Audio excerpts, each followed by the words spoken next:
राजगढ़ जिले से लगभग 15 किलोमीटर दूर एक छोटा सा गांव था, भैरवपुर। यहाँ के लोग बहुत पुराने रीति रिवाजों में यकीन रखते थे। गांव के पास ही था काल सरोवर, एक बेहद पुरानी झील। कहते हैं 200 साल पहले वहां पंडित कैलाशनाथ नाम के तांत्रिक ने एक भयंकर साधना की थी। वो मौत को जीतना चाहता था, लेकिन साधना अधूरी रह गई और उसका शरीर वहीं झील में डूब गया। गांव वालों ने तब से उस जगह को शापित मान लिया। हर साल कुछ लोगों के गायब होने की खबरें आती थीं। जो लोग रात में झील के पास गए वो कभी लौटे नहीं। 3 दोस्त, अर्जुन, माया और रोहित, दिल्ली से एक डॉक्यूमेंट्री बनाने गांव पहुंचे। उनका मकसद था झील के रहस्य को कैमरे में कैद करना। गांव के बुजुर्गों ने बहुत मना किया, बेटा उस झील में जो जाता है वो फिर इंसान बनकर नहीं आता। लेकिन अर्जुन हंसते हुए बोला, दादाजी डर तो बस दिमाग में होता है। उन्होंने रात में शूटिंग शुरू करने की प्लानिंग की। सूरज ढला और चारों तरफ धुंध फैल गई। माया ने नोट किया कि झील का पानी काला और स्थिर था, जैसे कोई उसकी निगरानी कर रहा हो। रोहित कैमरा सेट कर रहा था, तभी उसकी लाइट बंद हो गई। उसने मोबाइल की फ्लैशलाइट ऑन की और देखा कि सामने एक औरत झील के बीच खड़ी है।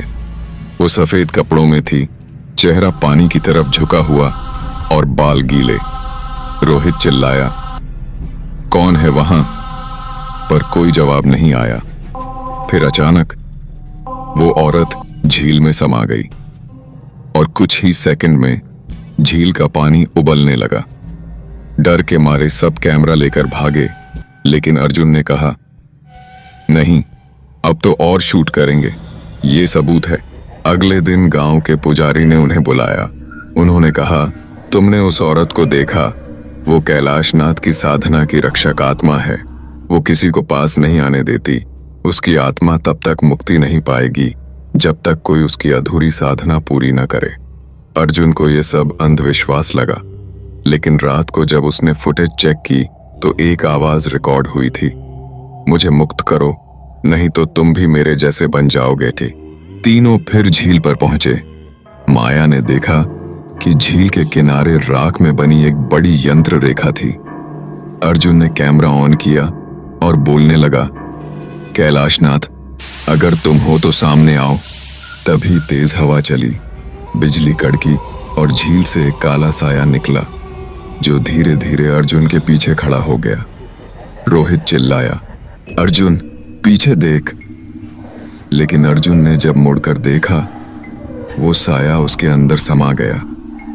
उसकी आंखें लाल हो गईं और आवाज बदल गई, अब साधना पूरी होगी। सुबह गांव वाले पहुंचे। झील फिर से शांत थी, बस किनारे पर एक कैमरा पड़ा था।